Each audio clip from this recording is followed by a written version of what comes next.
Hello and welcome to India's World. After Russia's parliament approved the launching of airstrikes in Syria on September 30th, Russian aircraft began their first wave of bombing within hours. Initially, it was presumed that the Russian aircraft were attacking only the Islamic State rebels.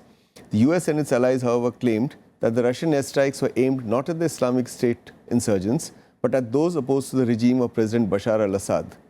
Russian Foreign Minister Sergei Lavrov, however, clarified that the airstrikes were against all terrorists in Syria, but he denied the reports of civilians being hit. What seems evident is that the Russians have been bombarding both anti-Assad rebels as well as those of the Islamic State.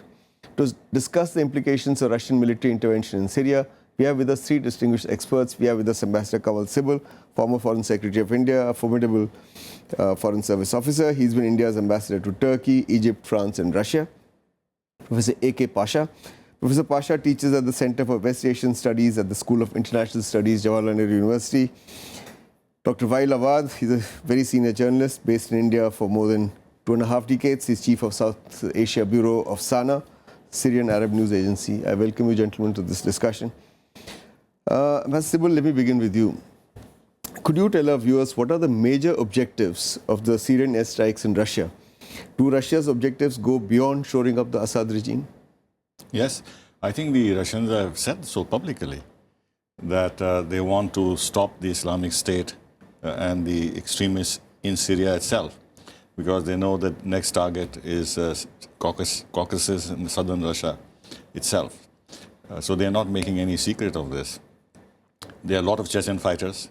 The numbers I don't know, but I've seen a figure of 2,000 or even more who are fighting alongside the Islamic State against Assad.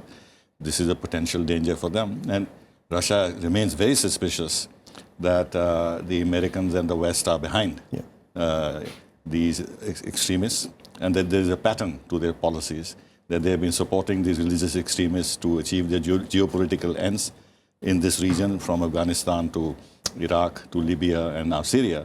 And the next target is going to be Russia, because Russia is about 20 million population of Muslims. But the Islamic State is no longer being backed by Western forces, is it? One doesn't know. Probably you're right that they are now no longer being backed as such. But at the same time, the fact that after so many months of military strikes against Islamic State, they keep expanding their territory. What does this mean? Who is backing them? Is Turkey backing them still? What is the explanation? Why is it that they can't be decimated? And Obama himself has been saying that, there's no military solution. So he's already telling these people that I'm not going to go ahead and strike you militarily and decimate you. So what is the purpose of giving this kind of encouragement to these people? Then the biggest and the strongest power in the world says that I'm not going to militarily succeed against you. Okay. So, and secondly, of course, it is to prevent the collapse of the Assad regime. And the fact that the Russians have intervened at this moment in such a big way and a dramatic way, to my mind, appears that they felt that the Assad regime was on the verge of a serious military defeat. Okay. Professor Pasha, how significant is it that Russia's intervention, direct military intervention in Syria, comes against the backdrop of getting away with the annexation of Crimea? They did it and nobody could do anything. Expansion of their territorial influence in Ukraine, eastern Ukraine. That is on the one hand. On the other hand, you have inconsistent and incoherent policies of Obama administration, which don't seem to be working in West Asia.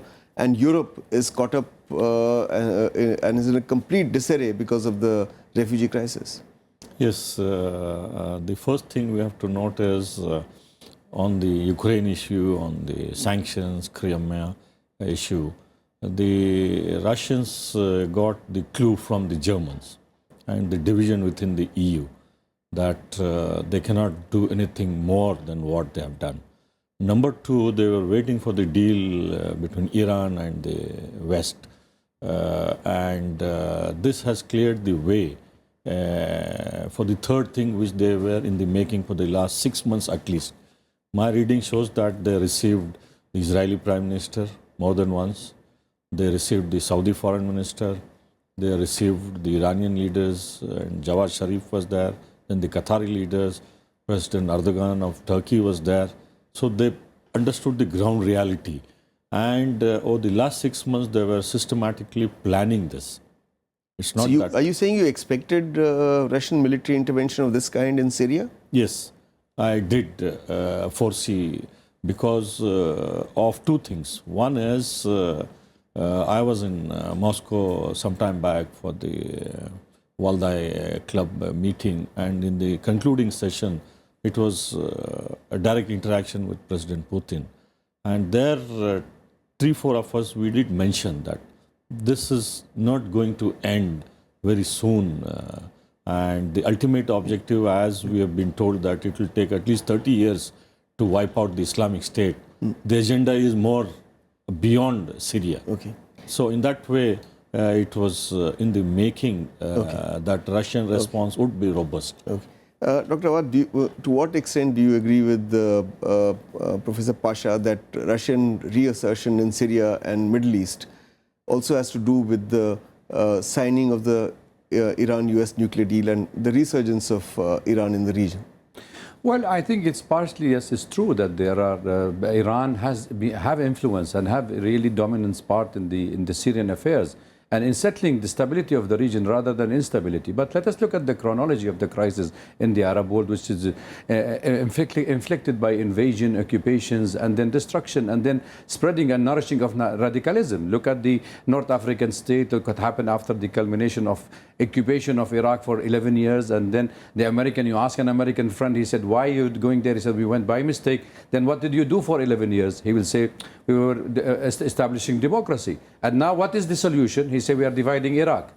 So everybody understood the game plan, that it's nothing to do with democracy, it's instability, radicalization. But what are the Russians doing in Syria? The Russian doing in Syria was this a propitious moment for them to go in? Is fixing the anarchy created by the American and the West in the Middle East. And that is the clear message from, if you look at the moment the Russians start the bombardment, the representative of ISIS from all over the West and the US, we have really exposed them now that they were worried about the Syrian suffering. For the last 1 year of American bombing illegally in Syria with NATO's 6,700 sorties, we didn't hear a single innocent civilian died in the international media.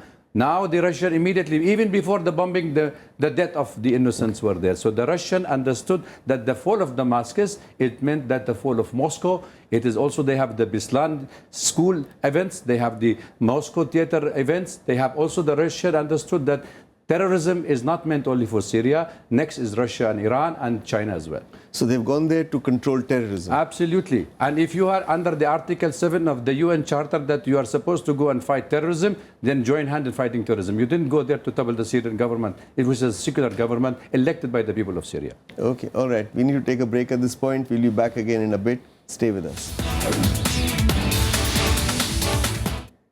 Welcome back. We're discussing Russian airstrikes in Syria.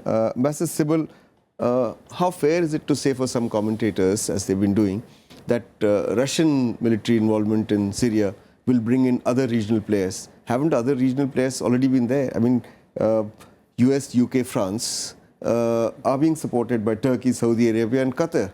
So why the sudden concern that this will become a more sort of broadened regional conflict when it was already so? I think the problem with the West is not so much that Russian intervention will provoke regional players from coming in, is that they thought that Russia was on the back foot. That after the Crimea and the Ukraine crisis, President Obama has been saying that Russia is isolated. And Russia has demonstrated it's not isolated. And it has also sent a message that sanctions are no sanctions. And even if you declare Russia as simply a regional power that doesn't count, which is what the Americans and President Obama is saying, that Russia has to be contended with. Russia is a genuine big power with big power interests. Yep. And in the Middle East, all these countries have had a free run all these years. And at the end of the day, all they have created is more chaos and more human suffering. Yep. So Russia, to my mind, frankly, is a defensive move. That they have been left out. The West has been doing as they please, and Russia is seeing the warning signals that after the collapse of Syria, then the whole apparatus of terrorism and religious extremism will start moving northwards, northeastwards towards Russia. But they want to prevent that. The last time we discussed Syria here and Russian military aid to Syria, I think the general consensus was that the Russians will not go for direct military interventions. At what point do you think Russians said, all right, we've upgraded the military structure of Syria, but now we really need to intervene directly? At what point You're did they do absolutely that? right, and I myself was very skeptical that Russia would take the risk because there is no exit point, because this is going to go on. And the West is not going to withdraw so easily or step back so easily. They're going to counter the Russian moves as much as they can and make it difficult. I think the trigger point was, and this I'd been hearing for some time, that the Russians' assessment was that the Syrian army is getting exhausted and there have been losses on the ground. And I think they felt that with the new Turkish policy, the agreement between the United States and Turkey to use Incirlik base and the prospect of a no-fly zone actually were initial steps to eliminate Assad. And they felt it was absolutely necessary to intervene at this stage. Okay. Professor Pasha, who is therefore the main target of Russian airstrikes? The rebels opposed to President Assad because he's threatened most by them? Or is it the Islamic State which already occupies large chunks of the country? Is the West right in saying that it's the rebels opposed to President Assad who are the primary target of Russian airstrikes? Yes, at the moment, in the short run, it is the rebels who are going to be targeted by the Russian Air Force, combined with the ground forces from Hezbollah and the Syrian army. Hopefully, the Iranians are being talked about. Okay, quickly. In the long run, it is the IS which is the main target. To my mind, let's not make a distinction between rebels and the Islamic State. Because rebels means there's some legitimacy. They are reacting against the whatever it is of the Syrian regime, and that they are not Islamists, they are not terrorists, they are classical rebels. It suits the Americans to present them this way, but I think the rebels also are infused with extremist ideology. This is my assessment. Let me take this question to a Syrian. Dr. Awwad, does Russia make or should Russia make any distinction between the Sunni Islamic rebels who are fighting President Assad, supported by Americans, sometimes as Free Syrian Army, New Syrian Forces, or whatever you want to call them, and the Islamic State? Ambassador Sibal says there is no distinction between the two. What about you? You think a distinction should be made in terms of who you should fight first? I agree. Not that they're Islamic extremists, both are, but who should you fight first? Well, I can't agree less than what Ambassador Sibal have said, because it's a true fact. You cannot have selectivity in fighting terrorism. You cannot say Haqqani group, I'm going to fight the Taliban and Haqqani because they are the anti-American in the region, so they're telling this Pakistani do this. You cannot do it in Syria. So the Russian understand the game plan in the region. And even the American, John McCain, was saying that they are attacking the rebels we train. And by the way, the chief of the army staff from the American last week, he was saying that 4 left out of the 500 they have trained and joined al-Nusra, which is affiliated to Al-Qaeda. Excuse me, are you using Al-Qaeda to fight the IS there? What are the game plan you have done in Libya? Are you repeating the same there? So the Russian understand that these are terrorist group. Syrian government, Syrian people said there is a political solution to the crisis. We can sit across the table. Let us have an election with international supervision. Then we can decide the future of Syria. What's the Syrian game plan? The Syrian game plan, we end terrorism, end this anarchy So who do you fight first? You fight serially. You fight, if the threat is the greatest from American-trained terrorists, as you call them, or the new Syrian army or Free Bharat, Syrian you army. have already said it yourself in the beginning of a question to Mr. Sibal, that if the American were mingling in the region with the European, with the Saudi, with the Qatari, with the Turkey, with the Israelis, everybody in Syrian ground, 50 nationalities are fighting a government for the last 4.5 years. 60% of Syria is gone in their hand. More than half of the population is already internally displaced. For God's sake, then where the bombing? What is the beneficiaries of the American bombing in Syria? Gaining more territory, IS, and they're also recruiting more people. So that means you have an objective which you are not declaring to the world. Okay. Why not a division of labor? The West attacks the Islamic State, and the Russians attack the so-called rebels who want to topple Assad. They've been trained by Americans. Why would Americans want to get their own people killed? Exactly.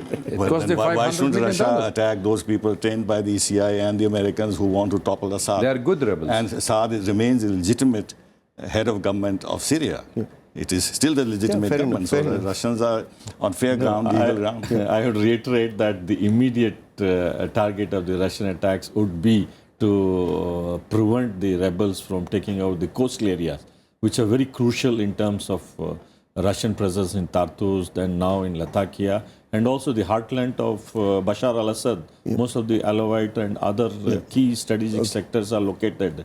But as you said, in the long run, the Islamic State is the target, no doubt about that, for which the West has been talking about but doing nothing. So now the West fears that the Russians, once they have consolidated Assad's base access to the West, they will target the infrastructure which the Islamic State has been able to develop, or allowed to develop and sustain it for a long time. Fair enough. Let me ask you a quick question. I want a quick answer. Do you think the fears of Russia and US getting into an accidental conflict in Syria is exaggerated? Because people have said, or therefore they're talking about deconfliction, a new word that we've heard recently, that shouldn't happen, that these planes sort of strike each other or get into a accidental conflict. No, I don't think so, because I think the Russians have calculated very cleverly this war, meticulously planned. They have already discussed with the American intelligence, they discussed with the Israelis, they discussed with the Turk that you leave the Syrian airspace, we will handle the ISIS. This is our job. So the American understand there is no confrontation in the Syrian sky. It might be setting off a cold war between the two superpowers. Since you started with the Russian Crimea and Russian position in a wider perspective, I would agree on that, on those grounds. All right, thank you. We need to take a break again at this point. We'll be back again in a bit. Stay with us. Don't go away. Welcome back. We're discussing Russian airstrikes in Syria. You wanted to say something, Ambassador? Apparently there was an understanding with the Americans and the Turks when the Turks allowed the use of the Incirlik base that a no-fly zone will be declared over northern Syria. Now, if that happens, the Russians and the Russian planes operate in the so-called no-fly zone, then there is a potential for a conflict. I think what Russia has done is to prevent the possibility of any declaration of a no-fly zone, which would have been the precursor of finally bombing Damascus and eliminating Assad. Okay, but I wanted to ask you a slightly different question. Do you think that one of the long-term aims of Russian airstrikes, as Professor Pasha has been suggesting, is to first defeat these so-called rebels who are fighting the Assad regime, so that Assad regime is consolidated, and then the only enemy left is really the ISIS, that is the Islamic State rebels. In such a situation, then, you'll have to back Assad to fight ISIS. So it's an attempt to force everybody to back the elected government of Syria to fight ISIS. It is a little more complicated than that, because ISIS controls territory in Iraq and Syria. Assuming for a moment that the Syrian armed forces can be rejuvenated and can launch operations, at best they can capture some of the territory lost in Syria itself. But there's nothing they can do regarding the territory which is in Iraq. Now, who's going to eliminate the ISIS in Iraq? Syria doesn't have a role there. So it's a very complicated situation. The Americans said they will join hand with the Iraqi now. Yeah. Professor Pasha, in this scenario, how would you judge when Russian strategy has succeeded or failed? When would you say that this represents success of Russian military intervention? Well, what would need to happen? There are two parameters. One is the ground forces of the Syrian armed forces and Hezbollah in conjunction regain some of the territories they have lost, either on the coastal area or in the Aleppo, Idlib area. If they were to push these rebels out, I think that will be a major tactical victory. And number two, if the Russians continue with the air bombardment and if the IS infrastructure is weakened, and if they start fleeing to Iraq, that will be the clear sign that the Russians are, their attacks are making a credible mark on the ground. Okay. And the Turks also realize that their no-fly zone and attempts to create that in the northern part, which is actually to tackle the Kurdish elements and to sustain and give cover to the Islamic State, will not work. Okay. Let me ask you this, Dr. Awwad. Do you see Russian action actually leading to a splitting of Syria?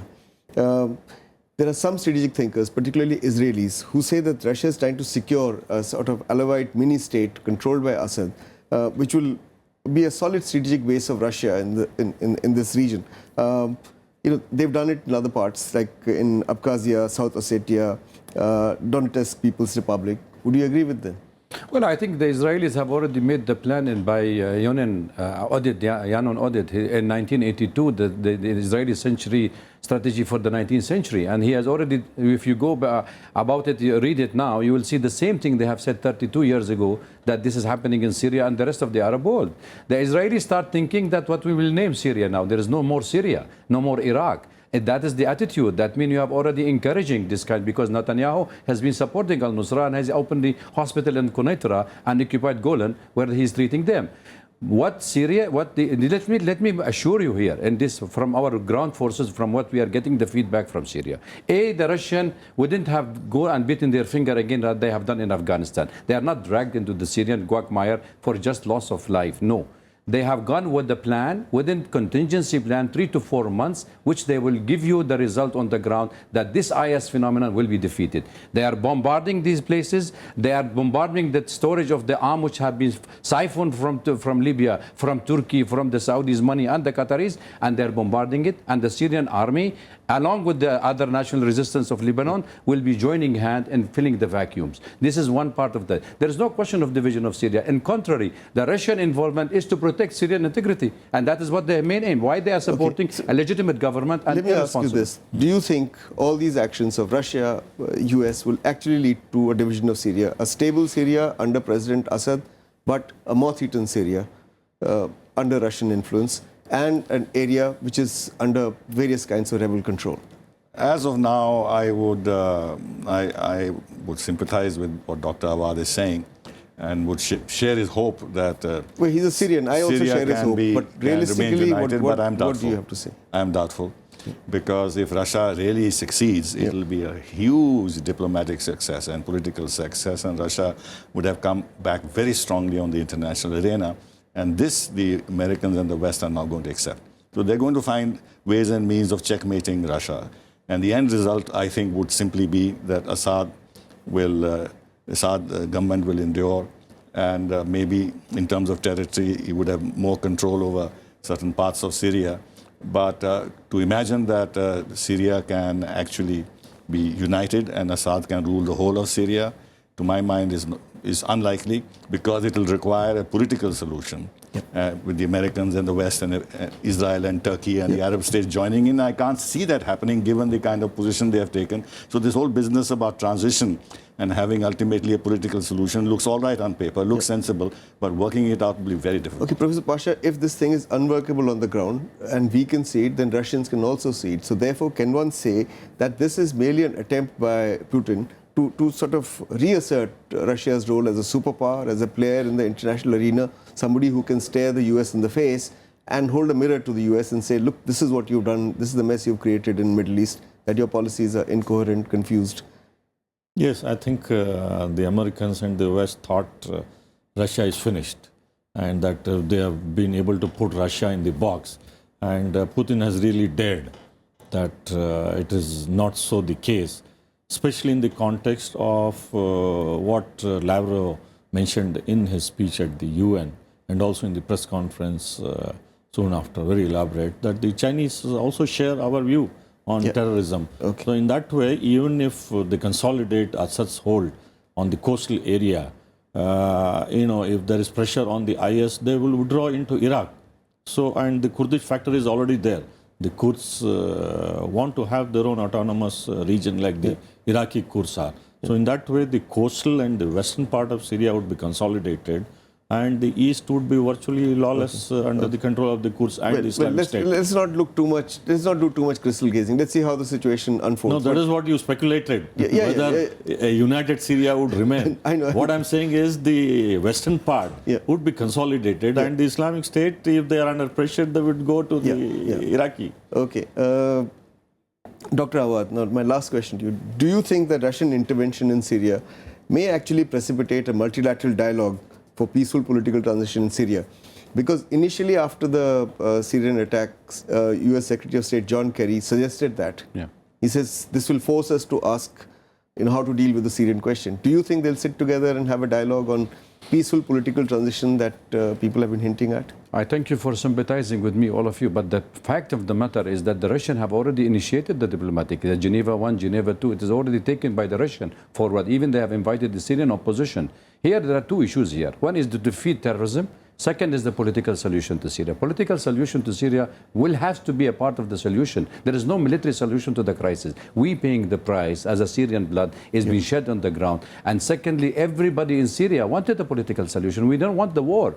Everybody wanted to stay back. And thirdly, which is more important to your viewer to understand, that 8 million people internally displaced are part in the Syrian shore and the Syrian territory under the government. So they have to go back to their home. So there is no question of separating Syria, because you cannot divide the house where you have a Sunni, Shia, Christian, Alawite, everybody in the same house. How can you separate? This is not, it's very difficult to do. We're running out of time, but quickly. Mr. Putin has already hinted that in any political arrangement, we must look at the post-Assad Syria. This is very clear. The Russians have been talking about Geneva 3 already. They have had 2 levels of talks with the Iranians, with the Syrians in Moscow. Okay, we've really run out of time. Live in the hope. Let us keep the hope high. Okay, let's keep the hope alive. We've run out of time. I'd like to thank all of you, Dr. Waeil, Awwad, Professor A.K. Pasha, Ambassador Kanwal, Sibal, for participating in this discussion. Thank you very much indeed. That's all we have for you today. We'll be back again next week as usual. Till then, goodbye, and thanks for watching India's World.